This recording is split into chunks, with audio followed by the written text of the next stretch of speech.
All right. Good afternoon, everybody. Michael D'Angelo, joined by Big D, Daryl Ortiz for the recap this week as we are heading into, WrestlePalooza, which I still go on record as saying that's the worst named PL. Yeah, I was just about to say, like, I'm not a fan of like so when I heard the news initially break about WrestlePalooza, I was like, this is fake because there's no way in hell they would call it WrestlePalooza. Yeah. Then I heard Triple H say it, and I'm like, WrestlePalooza. Well, because I think of Homer Palooza from The Simpsons. yeah, That's all. That's same. all I can think of. Yeah, So like, it's not a great sounding, and it doesn't sound very tough when somebody's yelling at somebody and they go, "I'll see you at which happened WrestlePalooza," this week multiple which times, and it's happened multiple hilarious. times, especially to close out SmackDown too, because they are Yeah, fast and furious filling out the card for WrestlePalooza on ESPN. If you don't have ESPN or don't want to pay $30 for a subscription, figure out how to get it done because it's coming up next Saturday. So yeah, we've all got our ways. We'll put it that way. yeah. We'll figure it out. We're very crafty, us wrestling fans. We're not gonna Yeah. let this one slide under the radar for us because we love our professional wrestling. We love It's all wrestling, but good. we don't like getting backed into a corner. Nobody wants a baby in a corner. But anyways, that having been said, we did have some stuff that happened in the lead up to WrestlePalooza. Kicking us off, what was the meaningful stuff from Monday Night Raw, Big D? Yeah, so Monday Night Raw kicked off with the Usos. Of course, they reunited the past SmackDown. They reunited, of course. Jimmy and Jay are back together. Everyone's loving it. It's interesting though because Jay still comes out to his thong, and then Jimmy just kind of joined him. Like as he's coming halfway down, he came in through the other entrance, which is pretty cool. That was a cool visual. I don't know if that's going to be like that's they're gonna stick to Jay's theme or they're gonna switch it back to their Uso theme. I don't know, but it kind of tied into what happened. So of course they go out there talking, and then they get the Vision comes out, the Bronze come out. So they had a nice little exchange there. It was funny because I think Braun Breaker kind of got tongue tied, got tied up, and kind of messed Yeah, up he was his talking cue. about Paul Heyman, where Yeah, he was like spitting and stuttering, and yeah, he Jimmy got was like, nervous, ah, I think. yeah, And so luckily Bronson Reed was able to take over. As we talked before, Bronson Reed is very good on the mic, very yeah. just calm and collective. So they played it off well. They kind of played it off that he's Yeah, just but you're frustrated. right though. You took like because I noticed that same thing when you were talking about because I was like, he kind of got tripped up with his words, and then I think he got embarrassed, and then I think he forgot what he was gonna say. Yeah, But yeah, Bronson Reed swept in and did great. They really should let him cut promos more often. yeah, I agree. So yeah, so he comes out. They of course they're talking about having a match together and all that good stuff. LA Knight comes out of nowhere and just starts wailing on them by himself because he wants them. So leads up to having LA Knight versus Bronson Reed set up for later in the night. But during that time, one key thing that happened was Jey Uso was in the corner and LA Knight almost ran into him, stopped and said, okay, we're good. And he moved out of the way as Bronson Reed was about to do a splash. Jey Uso blamed that on him. So that's going to tie into later on. But that was pretty much the segment. It was a pretty long segment. I love hearing Yeah, the it was. Usos talk, so I wasn't worried about it because they're great on the mic. They're always comedic and just well timed, and so it was good. Backstage, you had Jey Uso trying to take off, and Jimmy telling him, "No, man, we need to help LA Knight," and Jey Uso's like, "Nah, we don't need to do that." Jimmy telling him he's sounding like Roman, and he says, "Well, maybe being me was, making me lose the title." So he's having second thoughts about how he's supposed to Yeah. be. Yeah, but that's pretty much the intro there. After that, we had a great match between AJ Styles and Grande Americano. I really enjoyed that. AJ Styles did pick up the victory. You had Dos, I guess is what they're calling the other Grande, well, Pete Dunne. Yeah.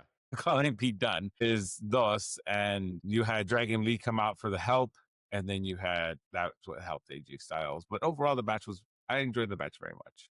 Yeah, this probably was my match of the night, to be honest. Uh-huh. It was kind of a slow night. Main event was solid, good, but this one I think I enjoyed the most. Mm-hmm. Obviously, because AJ Styles is really great, and Kaiser's a really good in ring worker too. Obviously, Yeah. he's playing El Grande Americano. I guess what is he 2, and the other one's 3 because the original Yeah. one is Chad. Chad Gable. So I'm like trying to keep all of these straight since there's too many of them. Yeah. It's a doink situation. So Yeah. we'll see.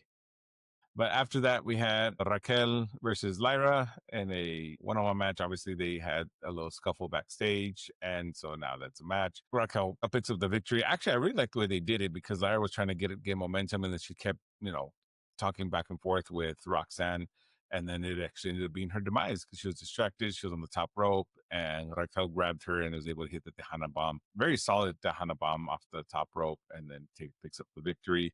Yeah. Nothing really much going on there other than they're probably set. I don't know what they're setting up between Judgment Day and Lyra, but now Lyra has Roxanne next week, so we'll see how that goes. I don't know if Bailey's gonna play into this because it sounds like I Bailey's kind assume of she would be because yeah. they continue to do the vignettes with Bailey and her multiple personalities. She's mentioned Lyra a few times, so it Mhm. feels like it's the logical thing that she's going to come in at some point. But I don't know. Yeah, we'll see what happens. It's interesting. I'm intrigued. We'll see. My favorite part of the night came up after that. AJ Lee coming Of out after she course. made her return. So I'm very And I gotta say this. I was looking forward to hearing your reaction for you've been saying for almost 2 years. And because I remember our first podcast, the first episode of the recap, you were like, "Man, I hope AJ Lee comes back," because it was right after CM seeing Punk came Punk back returned. and returned to Survivor Series, and you have been calling for this for nearly 2 years. So congratulations, Big D, you spoke it into existence. Yes, and of course AJ Lee came out, cut her promo against Becky Lynch. We knew it was going to be a mixed tag team match coming up, just because of the Yeah, way they pretty much telegraphed it. Especially, I kind of wish they would have made it more of a surprise because at the end, what was it? SmackDown?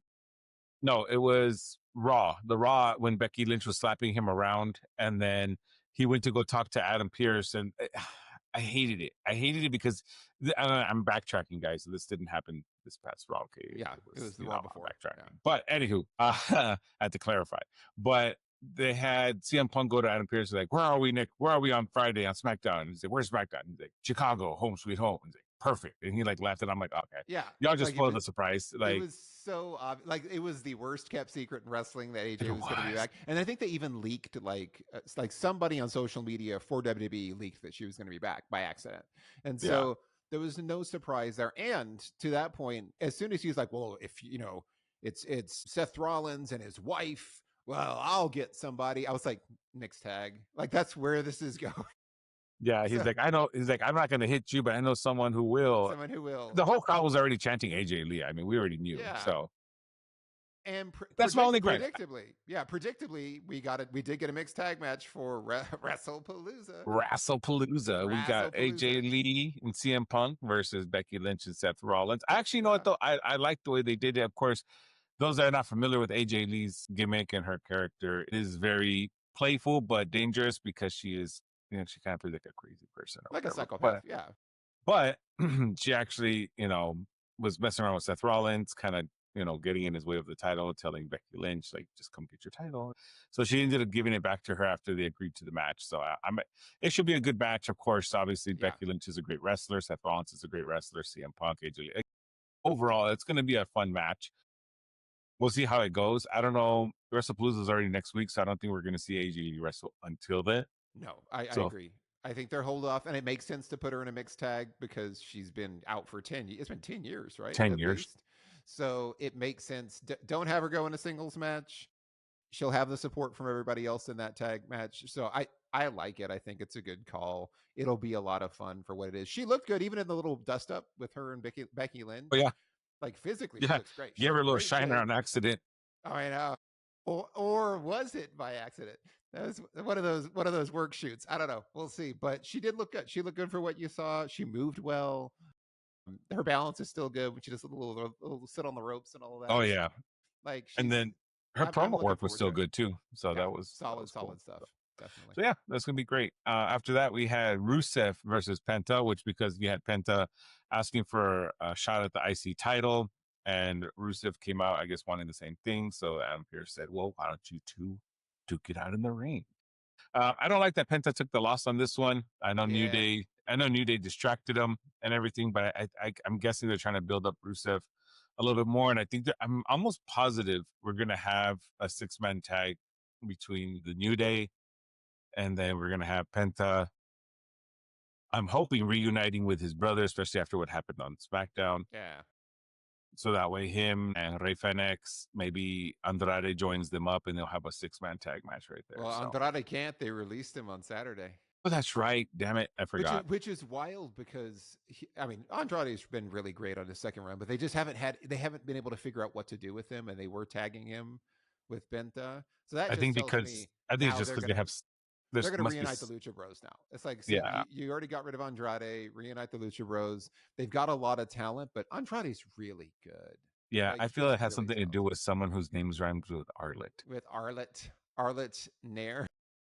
I think that has something to do with it, but Maybe a little bit, but it's all good. We'll see what happens with that. But who knows? It might be him and the War Raiders because I know he's been real chummy with the War Raiders. So, yeah, could be. but the match was okay. Rusev hit. I actually like the finish, the Machka kick out of midair. I thought that Yeah, actually that pretty was cool. cool. That was actually So very, very cool. after that, we had a scuffle between Asuka and Nikki Bella backstage because Nikki was trying to talk to Io, and of course Asuka in some weird uber overprotective mode. It's interesting. Yeah. Kind of, I don't know, but it set up a match. Ring rust was apparent with Nikki on this one just because Asuka works really well, but Asuka did hold it together for them and helped them out. You had Asuka with the victory, made Nikki tap out with the Asuka lock, which probably should have been the way to go, just because I don't know. I'm still not understanding Nikki's return. Not in a bad way. I'm not And either. it's not a knock at her. It's not. I'm gonna get that. It's not a knock at Nikki. I mean, I'm all about legends coming back and wanting to pass the torch and all that good stuff. I'm having a hard time understanding what the end game is with Nikki, and I haven't figured it out yet. But time will tell. Yeah, I thought it was just going to be like kind of one of those fun things that she was going to come back for big events and PLEs. So to see Mm-hmm. her now wrestling pretty regularly and continuing to be rusty, I will be honest. I've never thought that Nikki Bella was all that great. I never thought that she was Hall of Fame worthy, and I never thought her wrestling was all that good. I felt like her career was mostly made from Total Diva, Mm. and but that having been said, I think during the time that she was in, she was probably one of the more high profile women's stars. I just have never been a huge fan and never really understood the appeal. Obviously, she looks great, but that's really it. But doesn't look great in the ring. She just looks great physically. Same thing, came back in great shape and has struggled and hasn't looked great and hasn't really been compelling in her promos either.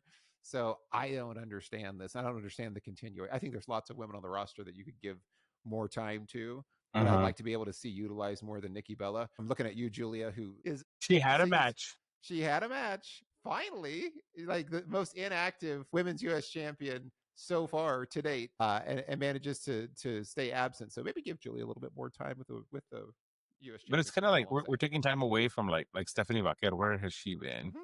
Yeah, she's been It's, completely MIA at this you point. know what I mean? And it's kind of like I don't know.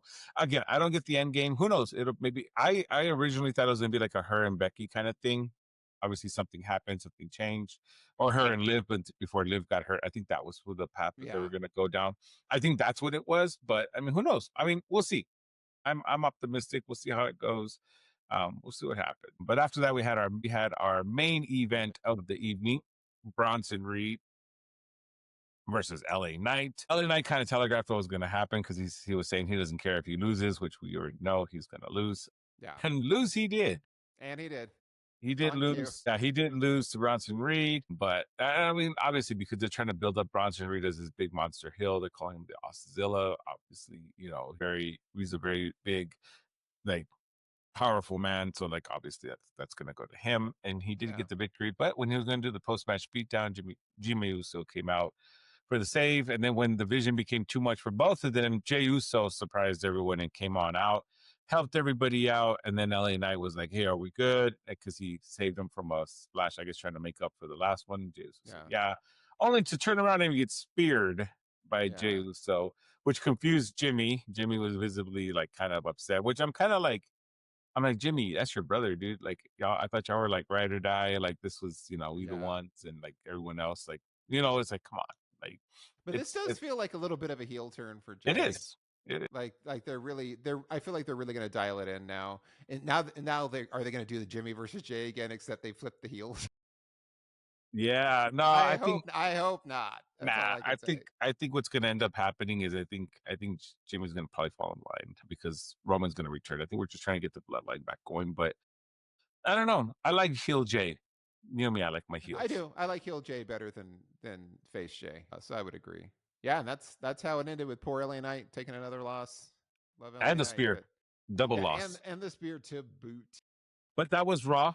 Decent show. Again, just a lot of setup, a lot of getting stuff situated and organized for WrestlePalooza. Damn, that sounds like a convention. Okay, sorry. It does. It sounds like it's like the convention center. WrestlePalooza. Come down to WrestlePalooza this Saturday. You get autograph signings from Greg the Hammer Valentine. It's like for WWE legends like that. That's Sergeant Slaughter. Sergeant Slaughter. It really does. Jimmy Hart. Yeah, that's all right. Hey, I would show up at WrestlePalooza for Jimmy Hart, but I digress. I would too. Jimmy Hart's awesome. Jimmy Hart's the man. So SmackDown was I'll call it a mixed bag. It was a little strange for me. So you had we had Vic Joseph and Booker T on commentary. Yeah, that was weird. Which I was not a fan of. Like Vic Joseph is fine. Booker T, you know what? I haven't been watching. I'll confess, I have not been watching NXT, so I haven't seen much from Booker T. And I did not like Booker T on commentary because I felt like he was fumbling through and giving like weird. He's like, you ever heard the expression? Like two dimes in a glass of coffee is not what you want in the morning. I was like, that's not an expression. Like he would say insane things, and I'm like, that's not a common expression. And then he would just kind of yell at everybody and repeat the same things over and over. I wasn't a huge fan of Booker T on commentary. Vic Joseph was fine. I guess Joe Tessitore's still on vacation, and well, I think his football season started up. I think Joe Tessitore he does college football, doesn't he? Yeah, he does. Well, so is he going to be? Is he out for the next few months, or I was hoping this was just like a one and done, but I think it's scheduling permitting, kind of like how Pat McAfee was. Gotcha. Well, I mean, either way, we got some not great commentary from my perspective. You guys say whatever you want, let me know in the comments, but I wasn't a huge fan of it. And when we opened with Brock Lesnar, a little bit surprisingly, crowd went nuts. Everybody was going crazy and cheering, but before he could say anything, R-Truth came out with an interruption, saying his whole theme song. I love R-Truth too. However, he welcomed Brock back and then said that he used to be scared of Brock. And then Brock was like, I don't know who are you? I have no idea who you are. I'm like, you know who R-Truth is. Like they kept that whole thing going back and forth of who are you again? And you said your name's R-Truth. And I thought I was waiting for him to say my name's Ron Killings, and he didn't. Me too. He said Ron Cena. Ron Cena, and then he was back to full comedy R-Truth, where he's like, my childhood hero John Cena. I'm Ron Cena. I'm here to defend my older brother. And I was like, wow, they really have abandoned the Ron Killings thing completely. They're acting like it never happened and never existed.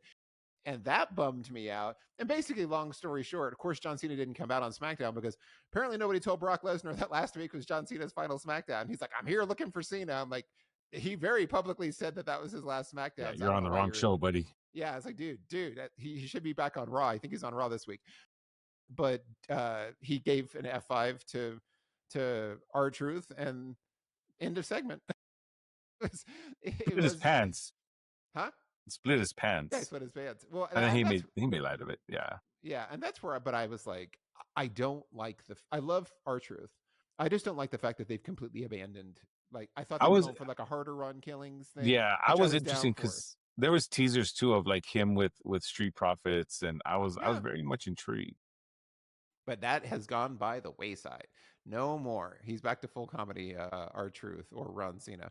After this, my match of the night was Sami Zayn and Rey Fenix for the U.S. Championship. This thing was really, really great. Yeah. It was a lengthy match, but I loved it. It was a long match, but it was really, really good. And I know I've historically kind of criticized Sami Zayn a little bit in terms of he's older now and he doesn't move as well as he used to. He looked great here. Like he looked great here. Of course, Rey Fenix is fantastic. So they made each other look really good. Of course, Sami's going to retain. You knew he wasn't going to lose. That's too soon. Yeah. He's doing the open challenge thing, but it was a lot of fun. I really enjoyed this match tonight for me. But what did you think?